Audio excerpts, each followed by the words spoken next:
So there was a Tuesday press conference at which Greg Abbott, the governor of Texas, spoke about the need for mental health resources, both for people like the shooter who could go on to commit mass shootings and for victims of the tragedies. And he talked about the ability to buy rifles for 18-year-olds.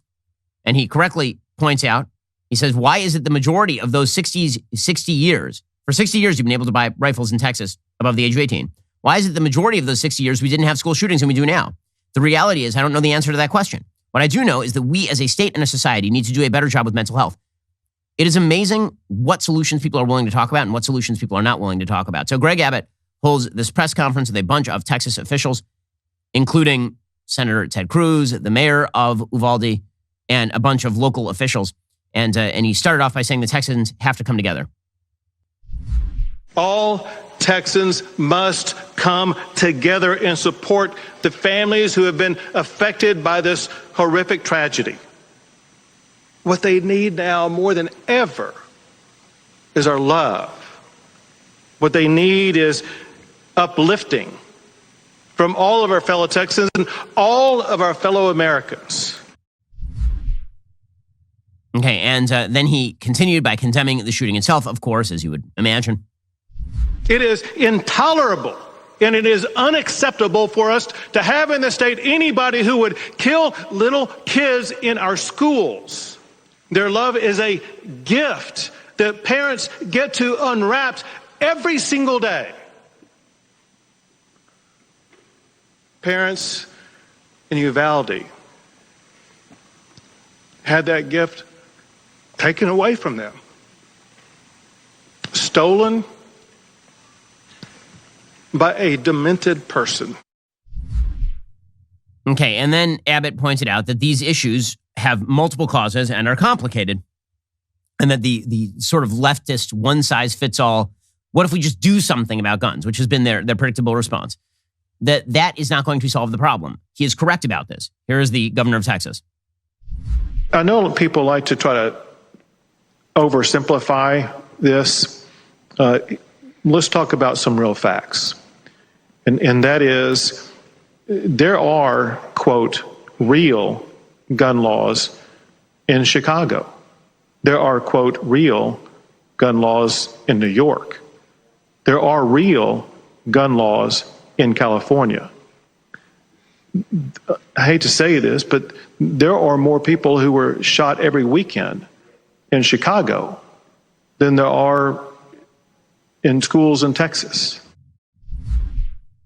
Okay, he is correct about this, obviously. Okay, so he is pointing out that if we're going to actually consider this as a holistic problem, you can't just look at guns. Right? If you have any gun proposals to make that seem rationally calculated to achieve the desired result and are not a violation of the rights of hundreds of millions of Americans, then I think most people are willing to hear about those. The problem is that most of the proposals, in fact, nearly all the proposals that the left has made on this particular issue are not calibrated to stop school shootings, and they know this.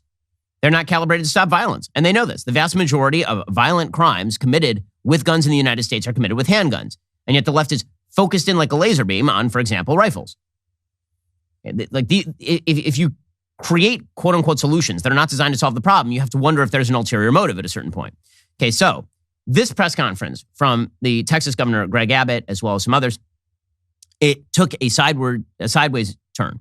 It took a sideways turn because a self-aggrandizing twerp, Beto O'Rourke, who is running a failed candidacy for the governor of Texas, decided to show up. Now, a bunch of the parents are here. The parents of children who were murdered. You have the mayor of the city who is there. A bunch of locals who are there.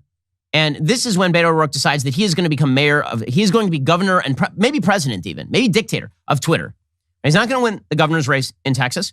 He isn't going to win many votes in Texas. He believes that he's going to get all sorts of glowing media coverage, which he will. He'll get all sorts of glowing media coverage for the most grandstanding act of political brazenness that I have seen, I think, in my life. This is unbelievable. You have the governor who is there to speak to the families of people whose kids were murdered literally 2 days ago. And he shows up the next day in a pre-planned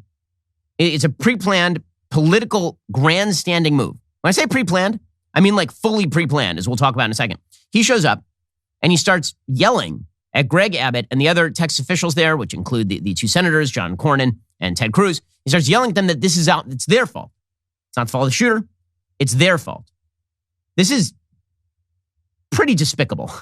It is despicable, number one, to utilize a time of tragedy and a situation in which people are trying to deal with the tragedy in order to grandstand politically, raise money for Beto in the middle of a failed gubernatorial run and get attention from Rachel Maddow and the dolts over at MSNBC for this.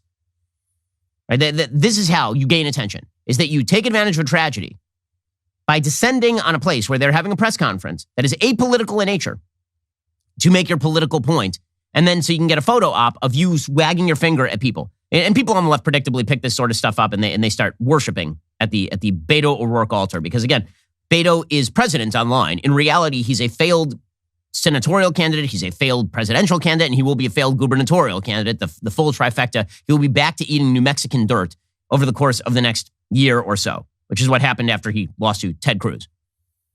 Okay, but the media love it. I mean, they literally posted, there were people online who were posting photos of Beto standing in front of a board of elected officials who were talking about this shooting and treating it like it was Tiananmen Square. Really, they were posting this next to pictures of Tiananmen Square, which was a dictatorial regime killing a man attempting to resist the dictatorial regime. So here's Beto O'Rourke. This is in the dictionary under the word grandstanding. There should be a picture of this. Excuse me. Excuse me. Excuse me. Sit down. You're out of line and an embarrassment. Sit down and don't play this. The next shooting is right now, and you are doing nothing. No, you need to get his out of here. This isn't the place to talk this over. This is totally predictable when you... Sir, you're out of line. Sir, you are out of line. Sir, you are out of line. Please leave this auditorium. I can't believe you're a sick son of a bitch that would come to a deal like this to make a political issue.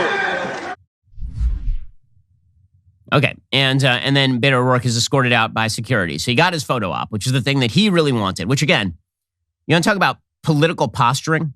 So much of what the left is doing after situations like this is political posturing. It's not about solving the problem. It's not about discussing the problem. It's about the idea that if you oppose anything they want to do, and they won't even specify what they want to do, anything they want to do, even things that are not directed at solving the problem, this means that you are evil and in league with the shooter. This is their routine nearly always. You don't like what we are doing, it's because you want kids to die. You don't like what we are doing, you oppose us, it's not because we have rational policy differences. It's not even because we're not even proposing anything. It's because you are an evil person. So here's what O'Rourke is saying in case you can't actually hear him. He says, Governor Abbott, I have to say something. And then he just walked himself up to the front. He said, the next time to stop the next shooting is right now, and you are doing nothing. You said this is not predictable. This is totally predictable.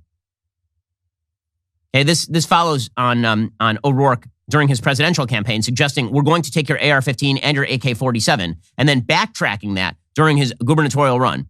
And then he said, quote, this is on you until you choose to do something different. This will continue to happen. Someone needs to stand up for the children of the state or they will continue to be killed just like they were killed in Uvalde yesterday. Okay.